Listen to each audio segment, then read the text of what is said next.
வணக்கம் உலக தமிழ் அறிவாளிகளே. என்னுடைய தமிழ் சொந்தங்கள் பலர் இருமலிலே அவதி வருகிறார்கள். இருமல் நிற்க மாட்டேங்கிறது. எனக்கு கொரோனா பாசிட்டிவ் இருந்ததுங்க, அது போயிடுச்சு, ஆனால் இருமல் நிற்க மாட்டேங்கிறது. அவர்கள் எனக்கு கடுமையான இருமல் இருக்கிறது, காலையில் எழுந்தாலே இருமல் வந்துடுது, பேச ஆரம்பித்தா இருமல் வந்துடுது, வறட்டிருமலாக இருமல் வருகிறது, சளி தொண்டையில் இருக்கிறது வரமாட்டேங்கிறது. இப்படி இருமலுக்கு சித்தயோக ஃபார்மாவில் காஃபமின் என்று ஒரு மருந்தை உருவாக்கி இருக்கிறார்கள். இந்த காஃபமின் இருக்கிறதே முழுக்க முழுக்க மூலிகைகள்னாலே. அது சித்தரத்தை, மிளகு, அரிசி திப்பிலி, லவங்கம், ஜாதிப்பத்திரி, அதிமதுரம், துளசி என்று மூலிகைகள்னாலே உருவாக்கப்பட்டது. இல்லை ஒரு சைடு எஃபெக்டும் கிடையாது.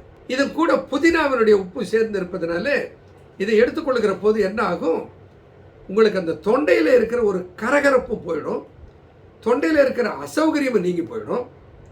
அதனோட கூட இந்த இருமல்ல இருந்து நீங்கள் நிரந்தரமாக விடுதலை பெற்று விடுவீர்கள். இதை எவ்வளவு எடுப்பது?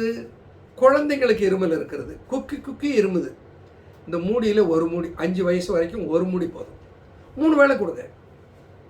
ஒரு 10 வயசு வரைக்கும் இருக்கிற சிறுவனாக இருந்தானா இதில் 2 மூடி கொடுங்க.